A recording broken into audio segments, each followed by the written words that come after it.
ওপর একটা পাকা ছাদ হবে এই আশায় টাকা তুলে দিয়েছিলেন নেতার হাতে, কিন্তু বছর ঘুরে গেল জোটেনি সরকারি আবাস যোজনার ঘর। শেষমেশ ঘরও নেই, টাকাও নেই।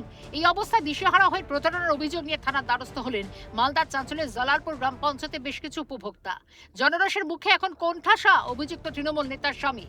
মালদায় চাঁচল 2 নম্বর ব্লকের জালালপুর গ্রাম পঞ্চায়েতের তৃণমূল সদস্যা রেবিনা বেবির স্বামী জাহাঙ্গীর আলমের বিরুদ্ধে উঠেছে গুরুতর দুর্নীতির অভিযোগ। গ্রামবাসীদের দাবি, সরকারি আবাস প্রকল্পে ঘর পাইয়ে দেওয়ার নাম করে এলাকার দরিদ্র মানুষদের থেকে 10 থেকে 20 হাজার টাকা পর্যন্ত কাটমানি তুলেছেন এই জাহাঙ্গীর। ভুক্তভোগী আবু সামা এবং শাহজাহান আলীর কথায় নেতা বলেছিল টাকা দিলে দ্রুত ঘরের লিস্টে নাম উঠে যাবে। আমরা বিশ্বাস করে টাকা দিয়েছিলাম, কিন্তু এখন দেখছি না আছে ঘর, না আছে নেতার দেখা। টাকা ফেরত চাইলে শুধু আজ কাল বলে টাল বাহানা করা হচ্ছে। অভিযোগ, আমি গরিব মানুষ, আমাকে ঘর দেওয়ার কথা ছিল তৃণমূলের মেম্বার, আমার কাছ থেকে 10,000 টাকা নিয়েছিল। আচ্ছা, নিয়ে এখন 6 মাস থেকে আমাকে এই দিছি করছে, এখন পর্যন্ত দেয় না। তৃণমূলের আছে। আপনার কি ঘরে নাম এসেছিল? এসেছিল। আচ্ছা, ঘরে আবেদন করেছিলেন? হ্যাঁ, করেছিল। কতদিন আগে ঘরের আবেদন করেছিলেন? ওই 3 কত টাকা নিয়েছিল? 10,000 টাকা। কে নিয়েছিল? জাহাঙ্গীর মেম্বার। কোন দলের মেম্বার উনি? টিএমসির। আচ্ছা, কি বলেছিল আপনাকে? কি আমাকে টাকা দাও, তোমাকে ঘর করে দিচ্ছি।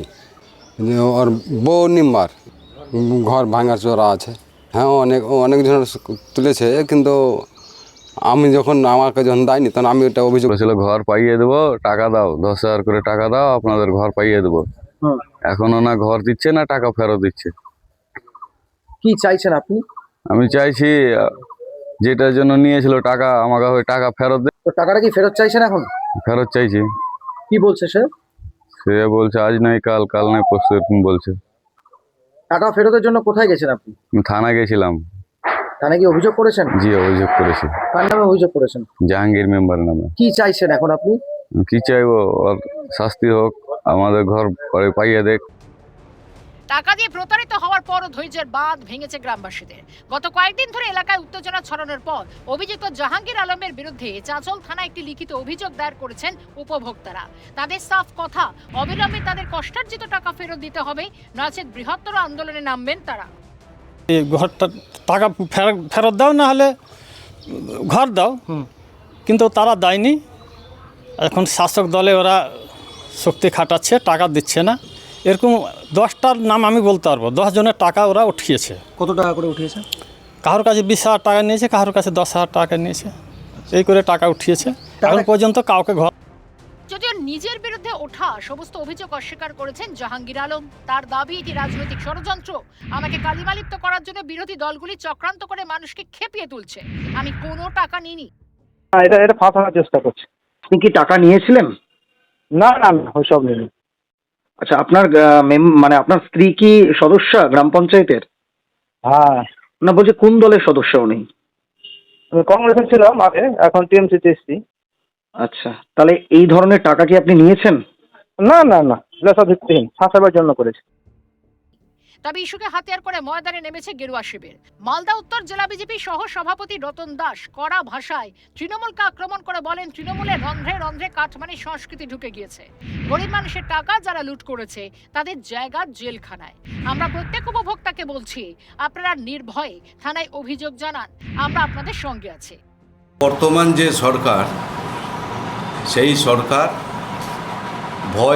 মানুষের ভয় মুক্ত আর ভরসাযুক্ত সরকার। তো মানুষ অভিযোগ করেছে তাদের যে কাটমানি খাওয়ার যে অভ্যাস, আর সেইটা আজকে প্রকাশ্যে এসছে, তারা থানাতে অভিযোগ করেছে। আমি সাধারণ যারা গরিব সম্প্রদায়ের মানুষ, আর তারা বাংলার বাড়ি এই প্রকল্প পাইয়ে দেওয়ার নাম করে যাদেরকে প্রতারিত করেছে, আমি বলবো এটা সমস্ত গ্রাম পঞ্চায়েতের এটা মানে অসুখ ছিল আগের সরকারের। আর আমরা শুধু পাশে থাকার কি আছে, সরকার তাদের পাশে আছে। সরকার বলছে নির্ভয়ে আপনারা অভিযোগ করেন, আর তার পরবর্তী যা কিছু ব্যবস্থা করার সেটা আমরা করব। মালদার চাঁচলের এই ঘটনা কোনো বিচ্ছিন্ন চিত্র নয়। তৃণমূলের কাটমানি সংস্কৃতির শিকার বহু প্রকৃত বঞ্চিত উপভোক্তা। এবার ভয়ের দিন অন্তত শেষ। কাটমানির টাকা ফেরতের দাবিতে চাচল থানায় লিখিত অভিযোগ দায়ের করেছেন গ্রাম পঞ্চায়েত সদস্যার স্বামী তার বিরুদ্ধে। প্রশ্ন উঠছে, এই সমস্ত গরিব উপভোক্তা কবে তাদের ন্যায্য অধিকার পাবে সেটাই এখন দেখার। এবং পুলিশ প্রশাসনের কাছে তো অভিযোগ দায়ের করা হলো, পুলিশ প্রশাসন কি পদক্ষেপ নিচ্ছে সেটাই এখন দেখার। মালদা থেকে অভিষেক সাহা,